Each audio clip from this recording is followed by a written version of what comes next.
ಅಥ ಚತುರ್ಥೋऽಧ್ಯಾಯಃ. ಶ್ರೀಭಗವಾನುವಾಚ ಇಮಂ ವಿವಸ್ವತೆ ಯೋಗಂ ಪ್ರೋಕ್ತವಾನ್ ಅಹಮವ್ಯಯಂ ವಿವಸ್ವ ಮನವೇ ಪ್ರಾಹ ಮನುಃ ಇಕ್ಷ್ವಾಕವೇ ಬ್ರವೀತ್. ದೇವೋತ್ತಮ ಪರಮಪುರುಷನಾದ ಶ್ರೀಕೃಷ್ಣನು ಹೇಳಿದನು, ನಾಶವಿಲ್ಲದ ಈ ಯೋಗ ವಿಜ್ಞಾನವನ್ನು ನಾನು ವಿವಸ್ವಾನ್ ಎಂದರೆ ಸೂರ್ಯನಿಗೆ ಹೇಳಿದನು. ವಿವಸ್ವಾನನು ಅದನ್ನು ಮಾನವ ಕುಲದ ತಂದೆಯಾದ ಮನುವಿಗೆ ಹೇಳಿದನು. ಮನುವು ಇಕ್ಷ್ವಾಕುವಿಗೆ ಹೇಳಿದನು. ಏವಂ ಪರಂಪರಾ ಪ್ರಾಪ್ತಂ ಇಮಂ ರಾಜರ್ಷಯೋ ವಿದುಃ ಸಕಾಲೇ ನೇಹ ಮಹತಾ ಯೋಗೋ ನಷ್ಟಃ ಪರಂ ತಪ. ಈ ಉತ್ತಮೋತ್ತಮ ವಿಜ್ಞಾನವು ಗುರುಪರಂಪರೆಯಲ್ಲಿ ಬಂದಿತು. ರಾಜರ್ಷಿಗಳು ಅದನ್ನು ಹಾಗೆಯೇ ಗ್ರಹಿಸಿದರು. ಆದರೆ ಕಾಲಕ್ರಮದಲ್ಲಿ ಈ ಪರಂಪರೆಯು ಛೇದವಾಯಿತು. ಆದುದರಿಂದ ಈ ವಿಜ್ಞಾನವು ನಷ್ಟವಾದಂತೆ ಕಾಣುತ್ತದೆ. ಸಯೇವಾಯಂ ಮಯಾ ತೇದ್ಯ ಯೋಗಃ ಪ್ರೋಕ್ತಃ ಪುರಾತನಃ ಭಕ್ತೋಸಿ ಮೇ ಸಖಾ ಚೇತಿ ರಹಸ್ಯಂ ಖೇತದುತ್ತಮಂ.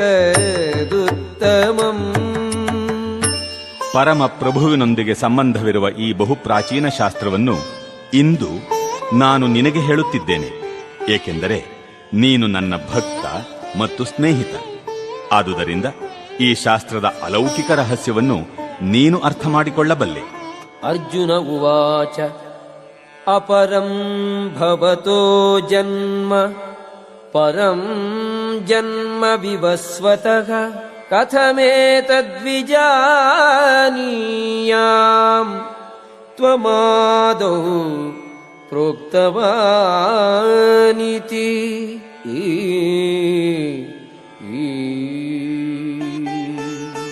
ಅರ್ಜುನನು ಕೇಳಿದ, ಸೂರ್ಯದೇವನಾದ ವಿವಸ್ವಾನನು ನಿನಗಿಂತ ಮೊದಲು ಹುಟ್ಟಿದವನು.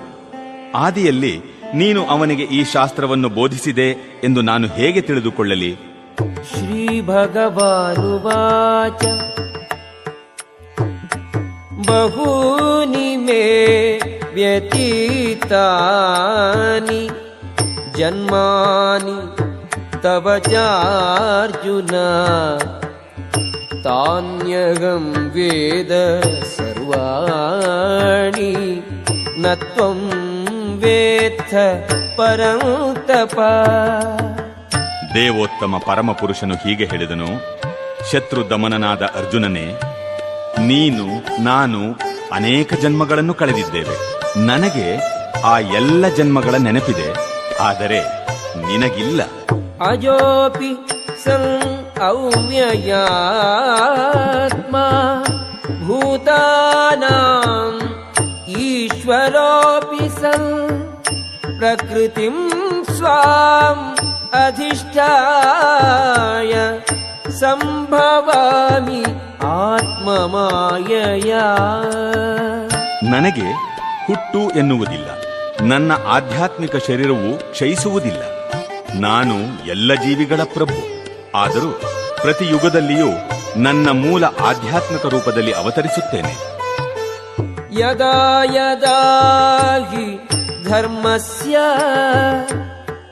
ಗ್ಲಾನಿರ್ಭವತಿ ಭಾರತ ಅಭ್ಯುತ್ಥಾನಂ ಅಧರ್ಮಸ್ಯ ತದಾತ್ಮಾನಂ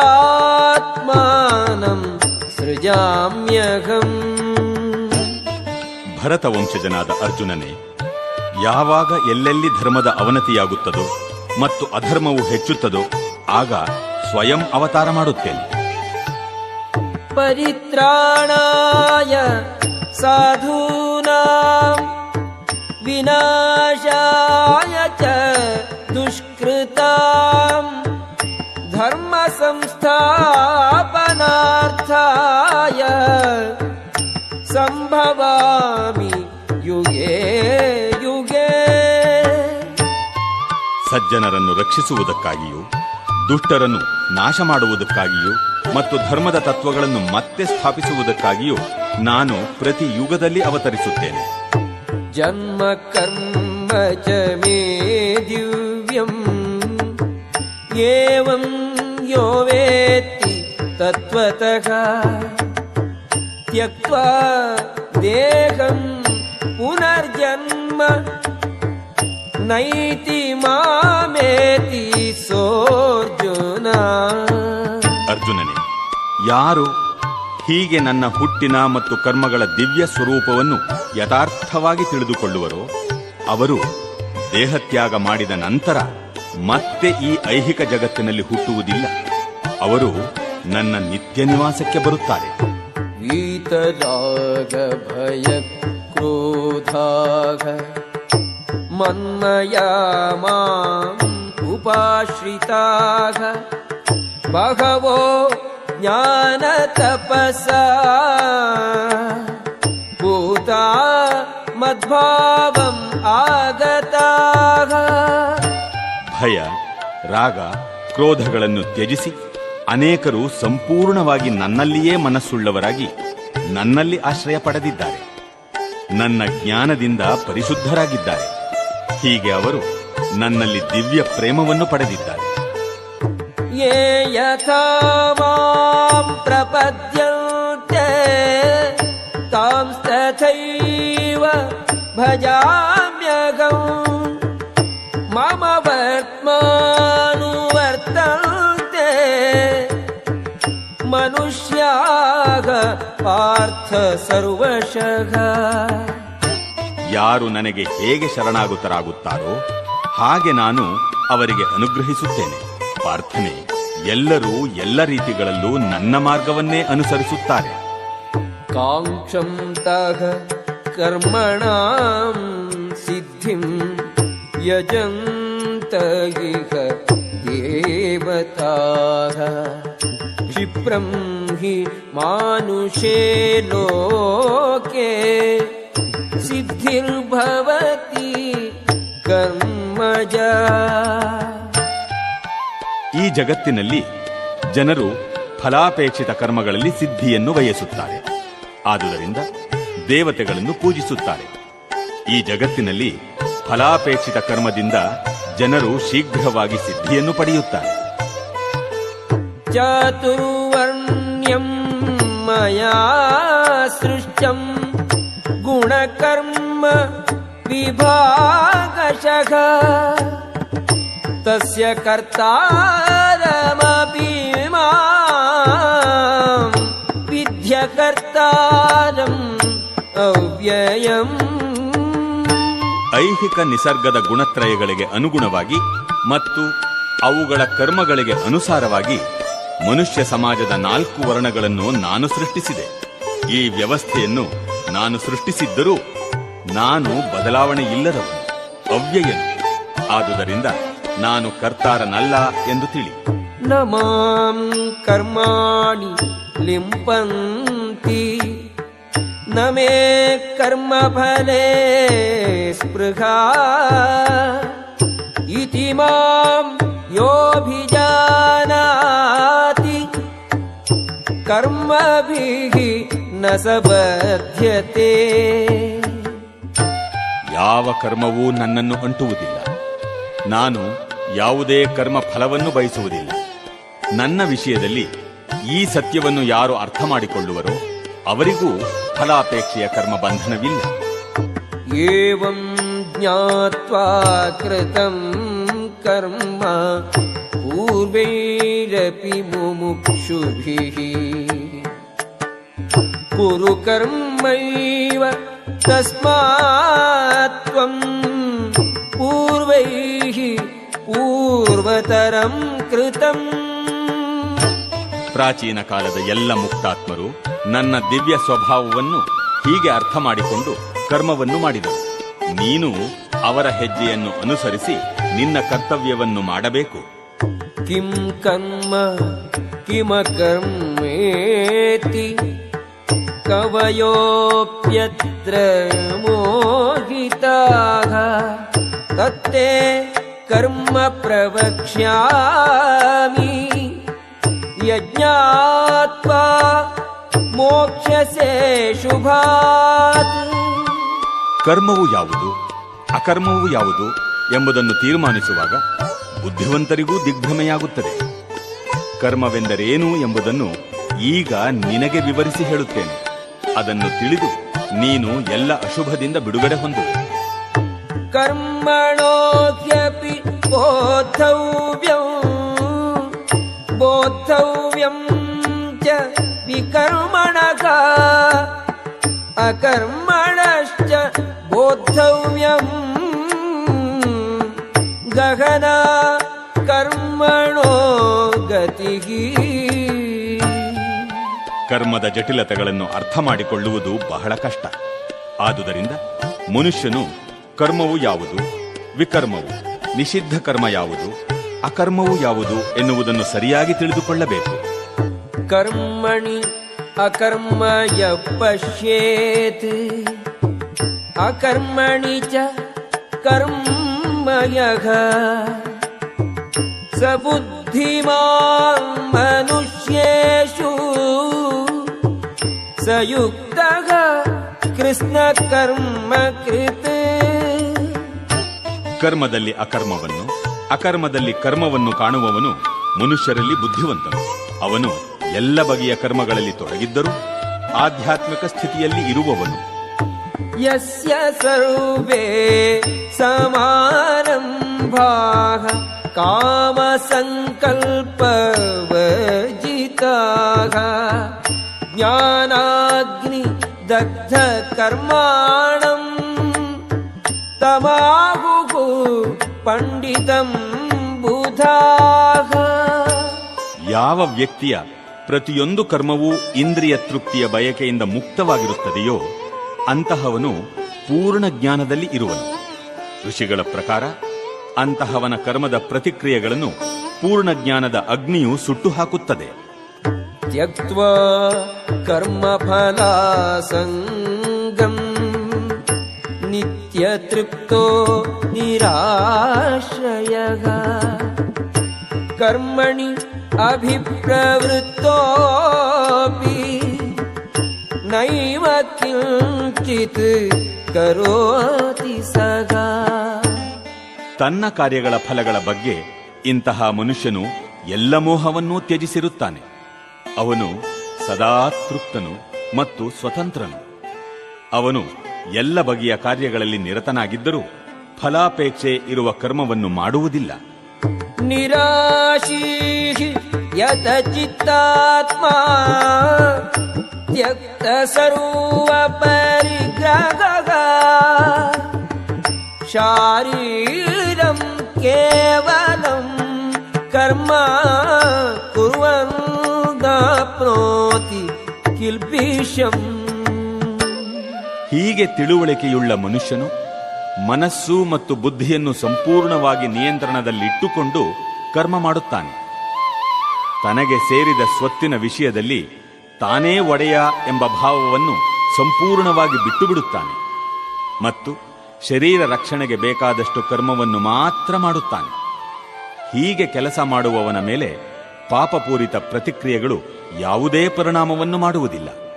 ಯದೃಚ್ಛಾಲಾಭ ಸಂತುಷ್ಟೋ ದ್ವಂದ್ವಾತೀತೋ ವಿಮತ್ಸರಃ ಸಮಃ ಸಿದ್ಧೌ ಅಸಿದ್ಧೌ ಚ ಕೃತ್ವಾಪಿ ನ ನಿಬಧ್ಯತೆ.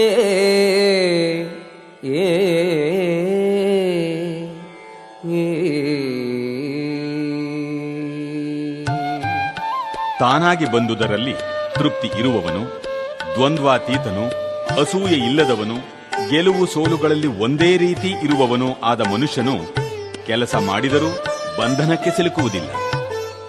ಗತಸಂಗಸ್ಯ ಮುಕ್ತಸ್ಯ ಜ್ಞಾನಾವಸ್ಥಿತಚೇತಸಃ ಯಜ್ಞಾಯಾಚರತಃ ಕರ್ಮ ಸಮಗ್ರಂ ಪ್ರವಿಲೀಯತೆ. ಐಹಿಕ ಪ್ರಕೃತಿಯ ಗುಣಗಳಿಗೆ ಅಂಟಿಕೊಳ್ಳದವನು ಮತ್ತು ಆಧ್ಯಾತ್ಮಿಕ ಜ್ಞಾನದಲ್ಲಿ ಸಂಪೂರ್ಣವಾಗಿ ನೆಲೆಯುಳ್ಳವನೂ ಆದ ಮನುಷ್ಯನ ಕರ್ಮವು ಆಧ್ಯಾತ್ಮದಲ್ಲಿ ಸಂಪೂರ್ಣವಾಗಿ ಲೀನವಾಗುತ್ತದೆ. ಬ್ರಹ್ಮಾರ್ಪಣಂ ಬ್ರಹ್ಮಹವಿಃ ಬ್ರಹ್ಮಾಗ್ನೌ ಬ್ರಹ್ಮಣಾಹುತಂ ಬ್ರಹ್ಮೈವ ತೇನ ಗಂತವ್ಯಂ ಬ್ರಹ್ಮ ಕರ್ಮ ಸಮಾಧಿನಾ. ಕೃಷ್ಣ ಪ್ರಜ್ಞೆಯಲ್ಲಿ ಸಂಪೂರ್ಣವಾಗಿ ಮಗ್ನನಾದ ಮನುಷ್ಯನು ನಿಶ್ಚಯವಾಗಿಯೂ ಆ ಭಗವದ್ಧಾಮವನ್ನು ಸೇರುವನು, ಏಕೆಂದರೆ ಅವನು ಆಧ್ಯಾತ್ಮಿಕ ಕಾರ್ಯಗಳಿಗೆ ಸಂಪೂರ್ಣವಾಗಿ ಅರ್ಪಿತನಾಗಿರುತ್ತಾನೆ. ಇಂತಹ ಆಧ್ಯಾತ್ಮಿಕ ಕಾರ್ಯಗಳಲ್ಲಿ ಆಹುತಿಯೂ ಪರಾತ್ಪರವಾದದ್ದು ಮತ್ತು ಅರ್ಪಣವೂ ಇದೇ ಆಧ್ಯಾತ್ಮಿಕ ಸ್ವಭಾವದ್ದು. ದೈವಮೇವಾಪರೇ ಯಜ್ಞಂ ಯೋಗಿನಃ ಪರ್ಯುಪಾಸತೆ ಬ್ರಹ್ಮಾಗ್ನೌ ಅಪರೇ ಯಜ್ಞಂ ಯಜ್ಞೇನೈವೋಪಜುಹ್ವತಿ. ಕೆಲವರು ಯೋಗಿಗಳು ಬೇರೆ ಬೇರೆ ಯಜ್ಞಾರ್ಪಣೆಗಳಿಂದ ದೇವತೆಗಳನ್ನು ಪರಿಪೂರ್ಣವಾಗಿ ಆರಾಧಿಸುತ್ತಾರೆ. ಇನ್ನು ಕೆಲವರು ಪರಬ್ರಹ್ಮನ ಅಗ್ನಿಯಲ್ಲಿ ಯಜ್ಞ ಮಾಡುತ್ತಾರೆ. ಶ್ರೋತ್ರಾದೀನಿ ಇಂದ್ರಿಯಾಣ್ಯನ್ಯೇ ಸಂಯಮಾಗ್ನಿಷು ಜುಹ್ವತಿ ಶಬ್ದಾದೀನ್ ವಿಷಯಾನ್ ಅನ್ಯ ಇಂದ್ರಿಯಾಗ್ನಿಷು ಜುಹ್ವತಿ. ಪರಿಶುದ್ಧ ಬ್ರಹ್ಮಚಾರಿಗಳಾದ ಕೆಲವರು ಶ್ರವಣ ಪ್ರಕ್ರಿಯೆಯನ್ನು ಮತ್ತು ಇಂದ್ರಿಯಗಳನ್ನು ಮನಸ್ಸಿನ ಸಂಯಮದ ಅಗ್ನಿಯಲ್ಲಿ ಅರ್ಪಿಸುತ್ತಾರೆ. ನಿಯಮಬದ್ಧ ಗೃಹಸ್ಥರಾದ ಇತರರು ಇಂದ್ರಿಯ ವಿಷಯಗಳನ್ನು ಇಂದ್ರಿಯಾಗ್ನಿಯಲ್ಲಿ ಅರ್ಪಿಸುತ್ತಾರೆ. ಸರ್ವಾಣೀಂದ್ರಿಯ ಕರ್ಮಾಣಿ ಪ್ರಾಣಕರ್ಮಾಣಿ ಚಾಪರೇ ಆತ್ಮಸಂಯಮ ಯೋಗಾಗ್ನೌ ಜುಹ್ವತಿ ಜ್ಞಾನದೀಪಿತೇ. ಕೆಲವರು ಮನಸ್ಸನ್ನು ಇಂದ್ರಿಯಗಳನ್ನು ನಿಯಂತ್ರಿಸಿ ಆತ್ಮಸಾಕ್ಷಾತ್ಕಾರವನ್ನು ಸಾಧಿಸಲು ಬಯಸುತ್ತಾರೆ. ಅಂತಹವರು ಎಲ್ಲ ಇಂದ್ರಿಯಗಳ ಮತ್ತು ಪ್ರಾಣವಾಯುವಿನ ಕಾರ್ಯಗಳನ್ನು ಆತ್ಮ ಸಂಯಮ ಎಂಬ ಅಗ್ನಿಗೆ ಅರ್ಪಿಸುತ್ತಾರೆ. ದ್ರವ್ಯಯಜ್ಞಾಃ ತಪೋಯಜ್ಞಾಃ ಯೋಗಯಜ್ಞಾಃ ತಥಾ ಪರೇ ಸ್ವಾಧ್ಯಾಯಜ್ಞಾನಯಜ್ಞಾಶ್ಚ ಯತಯಃ ಸಂಶಿತವ್ರತಾಃ. ಕಟ್ಟುನಿಟ್ಟಾದ ವ್ರತಗಳನ್ನು ಸ್ವೀಕರಿಸಿ ಕೆಲವರು ತಮ್ಮ ಸ್ವತ್ತನ್ನು ಯಜ್ಞ ಮಾಡಿ ಜ್ಞಾನೋದಯವನ್ನು ಪಡೆಯುತ್ತಾರೆ. ಕೆಲವರು ತಪಸ್ಸನ್ನು ಮಾಡುವುದರಿಂದ, ಕೆಲವರು ಯೋಗ ಯಜ್ಞದಿಂದ, ಮತ್ತೆ ಕೆಲವರು ವೇದಗಳನ್ನು ಅಭ್ಯಾಸ ಮಾಡಿ ಜ್ಞಾನ ಯಜ್ಞವನ್ನು ಮಾಡುವುದರಿಂದ ಜ್ಞಾನೋದಯವನ್ನು ಪಡೆಯುತ್ತಾರೆ. ಅಪಾನೇ ಜುಹ್ವತಿ ಪ್ರಾಣಂ ಪ್ರಾಣೇ ಪಾನಂ ತಥಾ ಪರೇ ಪ್ರಾಣಾಪಾನಗತಿ ರುದ್ಧ್ವಾ ಪ್ರಾಣಾಯಾಮ ಪರಾಯಣಾಃ ಅಪರೇ ನಿಯತಾಹಾರಾಃ ಪ್ರಾಣಾನ್ ಪ್ರಾಣೇಷು ಜುಹ್ವತಿ. ಪ್ರಾಣಾಯಾಮದ ಪ್ರಕ್ರಿಯೆಯನ್ನು ಅನುಸರಿಸುವ ಇನ್ನೂ ಕೆಲವರು ಹೊರ ಹೋಗುವ ವಾಯುವಿನ ಚಲನೆಯನ್ನು ಒಳಕ್ಕೆ ಬರುವ ವಾಯುವಿನ ಚಲನೆಗೆ ಮತ್ತು ಒಳಕ್ಕೆ ಬಿಡುವ ಉಸಿರಿನ ಚಲನೆಯನ್ನು ಹೊರಕ್ಕೆ ಹೋಗುವ ವಾಯುವಿನ ಚಲನೆಗೆ ಅರ್ಪಿಸಿ ಕಡೆಗೆ ಎಲ್ಲ ಉಸಿರಾಟವನ್ನು ನಿಲ್ಲಿಸಿ ಸಮಾಧಿಸ್ಥರಾಗುತ್ತಾರೆ. ಇತರರು ಆಹಾರ ಸೇವನೆಯನ್ನು ನಿಯಂತ್ರಿಸಿ ಹೊರಹೋಗುವ ಉಸಿರನ್ನೇ ಯಜ್ಞವಾಗಿ ಸಮರ್ಪಿಸುತ್ತಾರೆ. ಸರ್ವೇಪ್ಯೇತೆ ಯಜ್ಞವಿದೋ ಯಜ್ಞಕ್ಷಪಿತ ಕಲ್ಮಷಾಃ ಯಜ್ಞಶಿಷ್ಟಾಮೃತ ಭುಜೋ ಯಾಂತಿ ಬ್ರಹ್ಮ ಸನಾತನಂ. ಯಜ್ಞದ ಅರ್ಥವನ್ನು ಬಲ್ಲ ಇವರೆಲ್ಲರೂ ಪಾಪವನ್ನು ಕಳೆದುಕೊಂಡು ನಿರ್ಮಲರಾಗುತ್ತಾರೆ ಮತ್ತು ಯಜ್ಞ ಫಲದ ಅಮೃತವನ್ನು ಸವಿದು ಪರಮ ನಿತ್ಯ ಆವರಣದತ್ತ ಮುನ್ನಡೆಯುತ್ತಾರೆ. ನಾಯಂ ಲೋಕೋಸ್ತಿ ಅಯಜ್ಞಸ್ಯ ಕುತೋನ್ಯಃ ಕುರು ಸತ್ತಮಾ. ಕುರುವಂಶ ಶ್ರೇಷ್ಠನೇ, ಯಜ್ಞಗಳನ್ನು ಮಾಡದ ಮನುಷ್ಯನು ಈ ಭೂಮಿಯ ಮೇಲಾಗಲಿ ಅಥವಾ ಈ ಜನ್ಮದಲ್ಲಾಗಲಿ ಸುಖಿಯಾಗಿ ಬದುಕಲಾರ. ಇನ್ನು ಮುಂದಿನ ಜನ್ಮದ ಮಾತೇನು? ಏವಂ ಬಹುವಿಧ ಯಜ್ಞಾಃ ವಿತತಾಃ ಬ್ರಹ್ಮಣೋ ಮುಖೇ ಕರ್ಮಜಾನ್ ವಿದ್ಧಿ ತಾನ್ ಸರ್ವಾನ್ ಏವಂ ಜ್ಞಾತ್ವಾ ವಿಮೋಕ್ಷ್ಯಸೇ.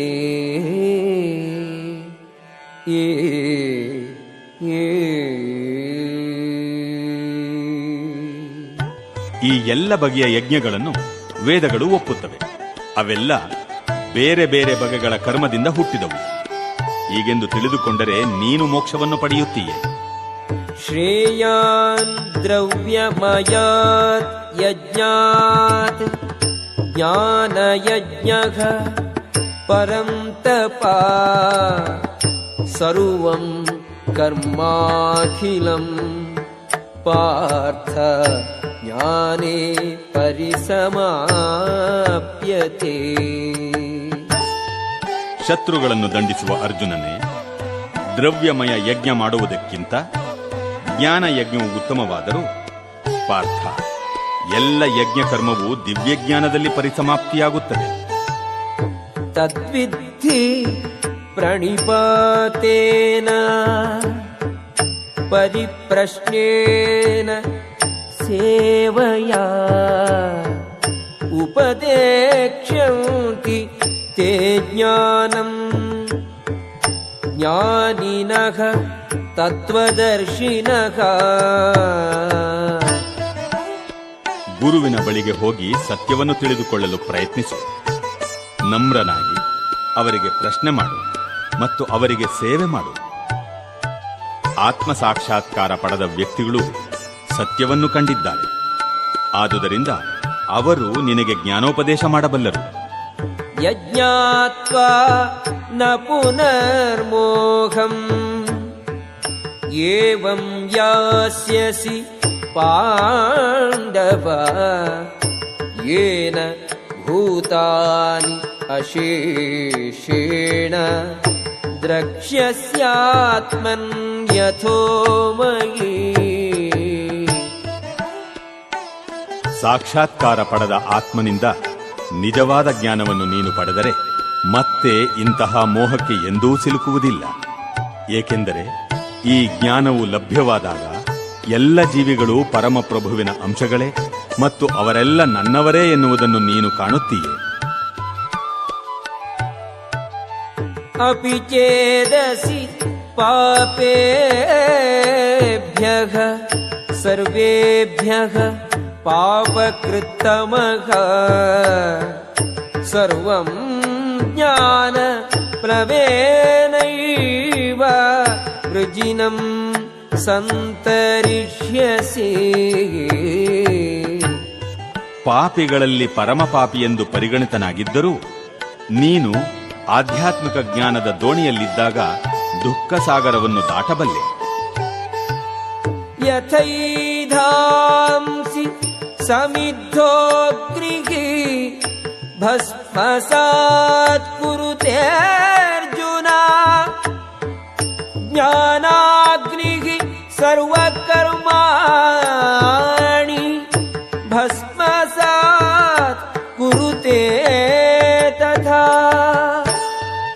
ಅರ್ಜುನ, ಪ್ರಜ್ವಲಿಸುತ್ತಿರುವ ಬೆಂಕಿಯು ಕಟ್ಟಿಗೆಯನ್ನು ಹೇಗೆ ಬೂದಿ ಮಾಡುತ್ತದೆಯೋ ಹಾಗೆ ಜ್ಞಾನವೆಂಬ ಅಗ್ನಿಯು ಎಲ್ಲ ಐಹಿಕ ಕರ್ಮಗಳ ಪ್ರತಿಕ್ರಿಯೆಗಳನ್ನು ಸುಟ್ಟು ಬೂದಿ ಮಾಡುವುದು. ನ ಹಿ ಜ್ಞಾನೇನ ಸದೃಶಂ ಪವಿತ್ರಂ ಇಹ ವಿದ್ಯತೆ ತತ್ಸ್ವಯಂ ಯೋಗ ಸಂಸಿದ್ಧಃ ಕಾಲೇನಾತ್ಮನಿ ವಿಂದತಿ. ಈ ಜಗತ್ತಿನಲ್ಲಿ ಆಧ್ಯಾತ್ಮಿಕ ಜ್ಞಾನದಷ್ಟು ಭವ್ಯವಾದದ್ದು ಮತ್ತು ಪರಿಶುದ್ಧವಾದದ್ದು ಬೇರೆ ಯಾವುದೂ ಇಲ್ಲ. ಇಂತಹ ಜ್ಞಾನವು ಎಲ್ಲ ಅನುಭಾವದ ಪರಿಪಕ್ವ ಫಲ. ಭಕ್ತಿಪೂರ್ವಕ ಸೇವೆಯ ಆಚರಣೆಯಲ್ಲಿ ನಿಪುಣನಾದವನು ಕಾಲಕ್ರಮದಲ್ಲಿ ತನ್ನಲ್ಲಿಯೇ ಈ ಜ್ಞಾನವನ್ನು ಸವಿಯುವನು. ಶ್ರದ್ಧಾವಾನ್ ಲಭತೆ ಜ್ಞಾನಂ ತತ್ಪರಃ ಸಂಯತೇಂದ್ರಿಯಃ ಜ್ಞಾನಂ ಲಬ್ಧ್ವಾ ಪರಾಂ ಶಾಂತಿಂ ಅಚಿರೇಣಾಧಿಗಚ್ಚತಿ.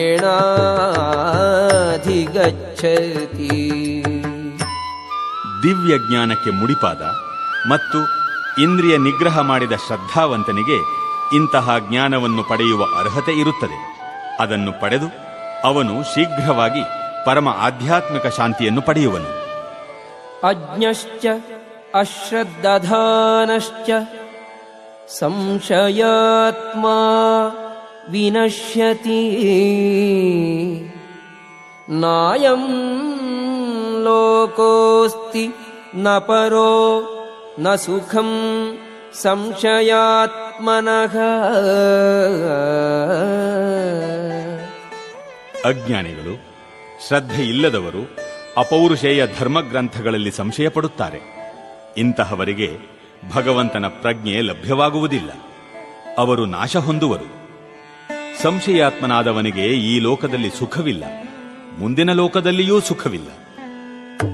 ಯೋಗ ಸನ್ಯಸ್ತ ಕರ್ಮಾಣಂ ಜ್ಞಾನ ಸಂಚಿನ್ನ ಸಂಶಯಂ ಆತ್ಮವಂತಂ ನ ಕರ್ಮಾಣಿ ನಿಬಧ್ನಂತಿ ಧನಂಜಯ.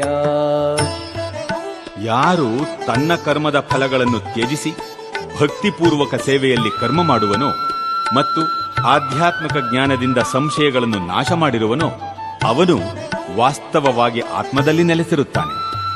ಧನಂಜಯ, ಇಂತಹ ಮನುಷ್ಯನನ್ನು ಕರ್ಮಫಲಗಳು ಬಂಧಿಸಲಾರವು. ತಸ್ಮಾದಜ್ಞಾನ ಸಂಭೂತಂ ಹೃಸ್ಥಂ ಜ್ಞಾನಾಸೀನಾತ್ಮನಃ ಚಿತ್ವೈನಂ ಸಂಶಯಂ ಯೋಗಂ ಆತಿಷ್ಠೋತ್ತಿಷ್ಠ ಭಾರತ. ಆದ್ದರಿಂದ ಅಜ್ಞಾನದಿಂದ ನಿನ್ನ ಹೃದಯದಲ್ಲಿ ಉದ್ಭವವಾಗಿರುವ ಸಂದೇಹಗಳನ್ನು ಜ್ಞಾನವೆಂಬ ಕತ್ತಿಯಿಂದ ಕತ್ತರಿಸು. ಅರ್ಜುನ, ಯೋಗದಿಂದ ಸನ್ನದ್ಧನಾಗಿ ಯುದ್ಧಕ್ಕೆ ಏಳು. ಓಂ ತತ್ಸದಿತಿ ಶ್ರೀಮದ್ಭಗವದ್ಗೀತಾಸು ಉಪನಿಷತ್ಸು ಬ್ರಹ್ಮವಿದ್ಯಾಯಾಂ ಯೋಗಶಾಸ್ತ್ರೇ ಶ್ರೀಕೃಷ್ಣಾರ್ಜುನ ಸಂವಾದೇ ಜ್ಞಾನಕರ್ಮ ಸನ್ಯಾಸಯೋಗೋ ನಾಮ ಚತುರ್ಥೋಧ್ಯಾಯಃ.